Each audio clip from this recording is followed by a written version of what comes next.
Bonsoir, bienvenue et merci d'être fidèle à votre nouveau rendez-vous du Moyen-Orient et du Maghreb. Au sommaire de votre émission ce soir, que veut la Chine au Moyen-Orient après une visite de 5 jours du président Xi Jinping dans la région? Le dragon est-il à la conquête de la chasse gardée de l'Amérique? Peut-on parler d'une stratégie arabe de Pékin? On en débattra dans cette première partie d'émission avec nos invités. Dans la seconde partie d'Orient le Mag, je recevrai Combo, l'artiste de rue français qui expose actuellement à l'Institut du monde arabe. Quand d'autres ont choisi le djihad, lui nous expliquera pourquoi il a choisi le djihad. Mais tout de suite, place au débat.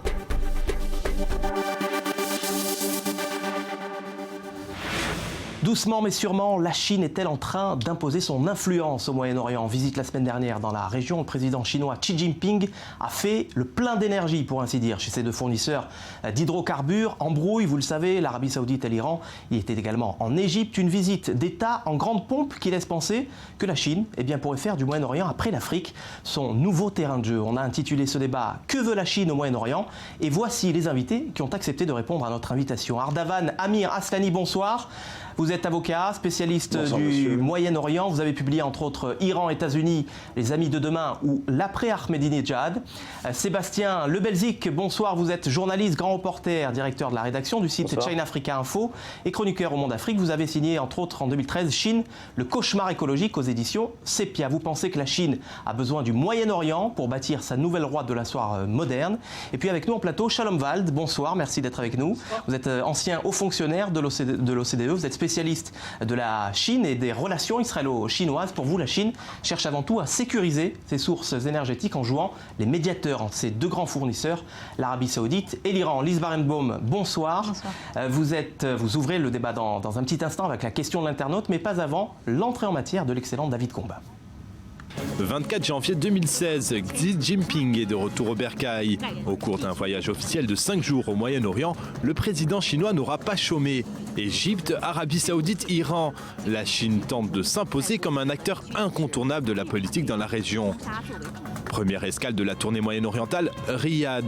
Pékin, avide de pétrole, vient clairement faire son marché. Avec des échanges commerciaux s'élevant à près de 70 milliards de dollars en 2014, les deux pays se connaissent bien, la Chine étant le premier partenaire commercial de Riyad. Au programme, rencontre au sommet avec le Conseil de coopération du Golfe, l'Organisation de la coopération islamique et inauguration d'une raffinerie, fruit d'une joint venture sino-saoudienne. L'encre des accords n'a pas encore eu le temps de sécher que Xi Jinping et sa délégation atterrissent au Caire, escortés par des avions de chasse égyptiens. Parade militaire, visite du temple de Luxor, rien n'est trop beau pour célébrer les 60 ans des relations sino-égyptiennes. Mais Xi Jinping n'est pas venu faire du tourisme, car la Chine compte bien transformer les pays du pharaon en une porte d'entrée vers l'Afrique, portion non négligeable de son projet de la route de la soie moderne. Construction d'une nouvelle capitale administrative, de routes, de zones industrielles immenses le long du canal de Suez. L'Empire du Milieu ne lésine pas sur les moyens pour développer l'Égypte, pays stratégique d'importance primordiale pour son commerce international. Après les deux puissances sunnites, c'est sans transition à Téhéran, capitale du chiisme mondial, qu'a atterri le président chinois. Premier chef d'État à visiter l'Iran depuis la levée officielle des sanctions, Pékin n'avait jamais vraiment tourné le dos à Téhéran. Objectif, multiplier les échanges commerciaux par 10 en 10 ans. Fidèle à sa tradition, la Chine a bien pris soin de ne pas mentionner la dispute diplomatique qui secoue l'Arabie Saoudite et l'Iran. Si la politique étrangère chinoise est généralement faite de non-ingérence dans les affaires d'autrui, Pékin semble vouloir prendre la place des États-Unis au Moyen-Orient et vient de publier son livre blanc sur sa politique arabe. Il faut dire qu'avec une culture foncièrement différente, sans passé impérialiste ni parti pris religieux, elle est bien accueillie par les pays de la région, ce qui lui permettra peut-être de paver le chemin pour sa route moderne de la soie. Lise Barenbaum, honneur aux dames, c'est vous qui ouvrez le débat ce soir avec la question de l'internaute et elles sont nombreuses. Oui, alors j'ai choisi la question de Martine de Besançon qui se demande ce que cherche la Chine au Moyen-Orient au-delà de ses emplettes commerciales. Donc Sébastien Lebelzik, je vous pose la question. Quelles vont être les conséquences diplomatiques de cette tournée de la Chine au Moyen-Orient ? Écoutez, avec cette tournée, on est là dans la concrétisation d'une nouvelle diplomatie chinoise qui est extrêmement active depuis l'arrivée du président Xi Jinping au pouvoir. Vous savez qu'il est déjà extrêmement présent, c'est le premier partenaire commercial de l'Afrique, mais également il cherche à retrouver sa place, à garder son importance diplomatique qui soit à la hauteur de sa force économique avec des pays comme le Moyen-Orient. L'ouverture, le changement de donne en Iran ne doit pas l'empêcher d'avoir des relations diplomatiques importantes et effectivement de conserver sa place et de ne pas laisser les Américains et aussi les Européens prendre la plus grosse part du gâteau. Maître Ardavan, Amir Aslani, bonsoir. Quels sont au fond les atouts chinois qui séduisent autant les géants de cette région, les géants du Moyen-Orient? Si vous voulez, la Chine est motivée par les mêmes raisons que l'Iran.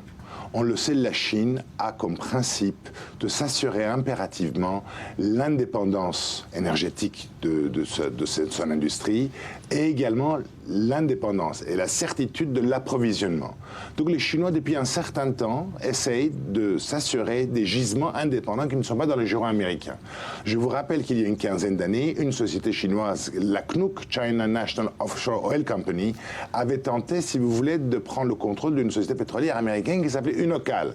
Les Américains ont opposé leur veto pour des raisons de sécurité nationale, sur le fondement que c'était dangereux pour les intérêts stratégiques des États-Unis, alors que la totalité des gisements de Unocal était en Asie. Les Chinois ont interprété la chose comme étant une manifestation de la volonté américaine de transposer dans la pratique leur stratégie de containment ou comment contenir l'essor de la Chine.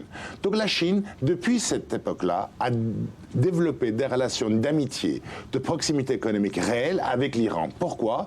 Parce que l'Iran recèle en son sein les principales réserves gazières au monde, les quatrièmes réserves pétrolières au monde, et puis aujourd'hui, avec l'influence iranienne en Irak et dans d'autres pays majeurs chiites de la région, l'Iran et le pétrole chiite est devenu plus important que le pétrole sunnite. Donc la Chine et l'Iran ont un intérêt réel de s'entendre. Et les Iraniens, de leur côté, effectivement, exclus par la communauté occidentale, mis au banc de la communauté internationale à travers la quête du nucléaire, ostracisés par l'Amérique et l'Europe, avaient besoin de partenaires économiques crédibles qui pouvaient regarder la question iranienne de manière indépendante. Alors on va revenir, Maître Ardavan, on va revenir sur la question iranienne et la question du nucléaire qui inquiète beaucoup Israël. Et je me tourne à présent vers vous, Shalom Van. Le grand absent de cette tournée régionale finalement du président Jinping, c'est Israël, l'État hébreu. Le président n'a pas cru bon faire escale à Jérusalem. Sur quel fondement? Pourquoi? Ça n'aurait pas été utile pour les buts que la Chine poursuit actuellement au Moyen-Orient. Cela dit, je ne révèle pas un secret, mais au même moment où M. Xi était au Moyen-Orient, la Chine a envoyé un très haut responsable chinois en Israël. Ah, là vous annoncez un scoop là. Un représentant chinois était en Israël au moment où le président Jinping était en Arabie Saoudite, en Égypte, en Iran. Non, il était en Israël. Ils ont envoyé quelqu'un en Israël qui a parlé de la visite de son président, faisant clair qu'il y avait un lien. Et la Chine voulait rassurer Israël qu'il n'y a aucune hostilité contre Israël, au contraire que les plans que la Chine a avec et pour Israël restent valables. Alors il a vu le gouvernement, il a fait un discours devant un petit cercle de soi-disant experts dont j'étais, où les choses étaient très claires. Il n'y a aucune hostilité, aucun lien négatif entre cette visite et les liens que la Chine a établis avec Israël. Alors, que veut la Chine? La prochaine question est pour vous. On le voit bien, la Chine qui essaye de parler avec tout le monde et de froisser personne, notamment Israël, on vient de le voir avec cet envoyé spécial du président, mais si elle veut vraiment peser à l'avenir, politiquement, diplomatiquement, sur cette région particulièrement difficile ces dernières années, est-ce qu'elle va pouvoir longtemps se tenir à l'écart des grands conflits du Proche-Orient? Écoutez, on a vu avec l'Afrique qu'elle arrivait finalement à conserver une diplomatie assez équilibrée où elle parle à tout le monde, y compris à des pays qui étaient ostracisés également en Afrique, on pense au Soudan ou au Zimbabwe, tout en maintenant une politique et une diplomatie équilibrée puisqu'elle est l'un des premiers contributeurs aux Nations Unies. Donc son challenge au Proche-Orient va être de maintenir cette diplomatie équilibrée en essayant effectivement de parler à l'Iran, de parler à l'Arabie Saoudite, de rassurer Israël, parce que derrière, elle explique bien qu'elle ne fait pas de politique mais qu'elle fait du business. économique, elle cherche à assurer effectivement des débouchés pour ses entreprises, à développer sa route de la soie et à sécuriser ses sources d'approvisionnement. Donc la difficulté pour la Chine au Proche-Orient va être d'éviter de tomber un peu dans le chaudron moyen-oriental et d'éviter d'avoir à prendre parti et de se retrouver enlisé dans des querelles diplomatiques, puisque vous savez très bien que la constante de la diplomatie chinoise, c'est la non-ingérence dans les affaires intérieures des États, et ça restera définitivement un point important de la diplomatie justement, chinoise, Maître Amir Aslani, Moyen-Orient. justement, je voudrais vous faire rebondir sur cette question, sur ce principe sacro-saint de neutralité, de stricte neutralité de la Chine, de non-ingérence, de pragmatisme diplomatique. Or, on voit que ces dernières années, la Chine, malgré tout, est quand même très impliquée dans les deux grands dossiers du Moyen-Orient, à savoir le nucléaire iranien, qu'il faut bien le rappeler quand même, a soutenu l'Iran dans son effort nucléaire. Et puis sur le dossier syrien, alors là, systématiquement, la Chine a opposé son veto à toute tentative d'ingérence des Occidentaux, notamment sur le dossier syrien. C'est-à-dire qu'elle est déjà bien là, bien impliquée. Oui, non, moi j'adhère à ce que vient de dire mon interlocuteur. La stratégie chinoise est surtout de ne pas s'impliquer dans la politique locale entre l'Iran et l'Arabie Saoudite. La Chine n'a pas envie, n'a aucun intérêt à le faire, et la Chine n'a pas vocation à remplacer les États-Unis, surtout pas. Par contre, les Chinois ont leur mot à dire sur des conflits internationaux. La question nucléaire iranienne est une question qui regarde la planète, ça regarde le Conseil de sécurité, la Chine membre permanent du Conseil de sécurité avec son mot à dire. Sur la question syrienne, c'est différent. Pourquoi? Parce que les Chinois, aussi bien que les Russes, ont parfaitement compris une réalité.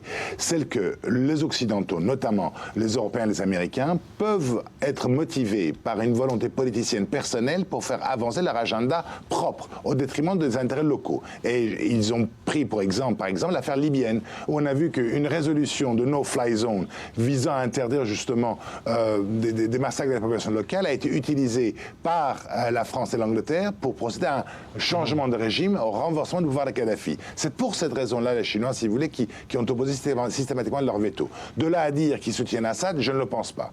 Il est vrai, cependant, que si on doit regarder la question dans sa dimension religieuse, les Chinois craignent en fait l'irruption brutale de cette version radicale, réactionnaire, sectaire de l'islam sunnite, le wahhabisme, sur leur propre territoire. Je vous rappelle que le peu de pétrole, d'hydrocarbures qu'a la Chine est concentré dans ce qu'est le Turkestan chinois, là où la minorité ouïghour milite depuis des années pour une forme d'indépendance, sinon d'autonomie.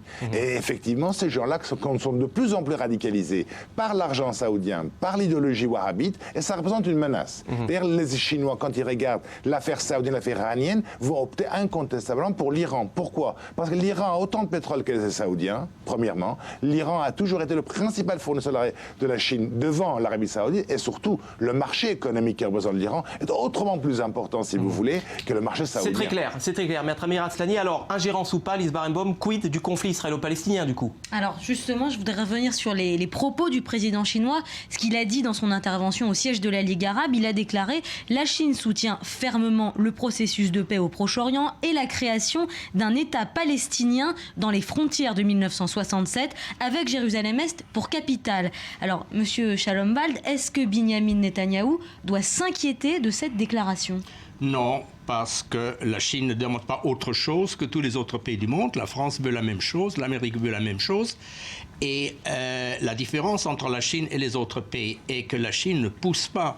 La Chine n'a jamais eu une initiative pour inculper Israël, pour inquiéter Israël. Il n'y a aucune menace de boycott, il n'y a aucun autre problème. La Chine ne peut pas rester seule aux côtés des États-Unis à soutenir Israël, c'est clair.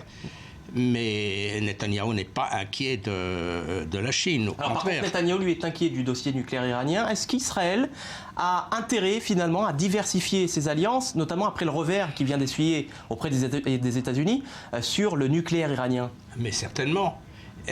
Israël et surtout le Premier ministre ont cherché à établir des liens, à les renforcer avec l'Asie depuis très longtemps. Netanyahou était en Chine quand il était Premier ministre la première fois, il a 20 ans, je pense. La Chine est ouverte, comme l'Inde aussi. La Chine n'a aucune tradition antisémite et ça joue malheureusement. Et le public chinois admire Israël, tous les sondages le montrent. La Chine a ses propres intérêts. La Chine ne va pas tourner entièrement pour Israël parce qu'elle a 3 buts principaux, le Moyen-Orient actuellement, où Israël ne peut pas être très utile. Le premier, ça a été partiellement dit par mes collègues qui en parlaient ici. Le premier but, le premier grand problème problème pour la Chine, c'est de garantir, sécuriser la route du pétrole. C'est un travail que les Américains ont fait depuis 30 ans. Ils ont abandonné maintenant. Alors, on ne sait pas qui... C'est une raison principale pourquoi la Chine se rapproche de l'Iran, qui est le seul pays qui a menacé la route du pétrole. Le deuxième but des États-Unis et de la Chine, c'est lutter contre le terrorisme musulman, qui inquiète, comme disait... Voilà, c'est très clair. On va terminer comme on a commencé, avec Sébastien Lebelzik. Comment la Chine, comment le Moyen-Orient, est vu de la rue chinoise? Que pense le Chinois lambda de cette région du monde qu'il connaît peu, finalement? Je pense que c'est extrêmement compliqué parce que les images qu'on voit en Chine de ce qui se passe au Moyen-Orient, ce sont toujours des images de guerre, des images d'affrontements, des images de conflits religieux. Donc ce sont des images qui inquiètent forcément les Chinois. Alors c'est intéressant parce que ce qu'ils ont retenu finalement, les médias officiels chinois de ce voyage de Xi Jinping dans la région, c'est essentiellement l'étape égyptienne. Voilà. Donc pour eux, ça leur parle beaucoup plus. C'est un endroit où il y a beaucoup de touristes chinois. Il y en a 200 000 dès cette année, donc ils ont doublé le nombre de touristes chinois sur place. Voilà, ça leur parle concrètement. Mais les questions iraniennes, les questions moyen-orientales, c'est très compliqué à saisir pour un Voilà, on pourrait en chinois. débattre, Sébastien Lebelzik, pendant des heures encore. C'est passionnant, mais on me souffle dans l'oreillette qu'on doit conclure. Merci à tous les trois infiniment d'avoir enregistré ce débat. Restez avec nous. Après un nouveau journal, j'accueillerai le street artiste Combo. Soyez au rendez-vous.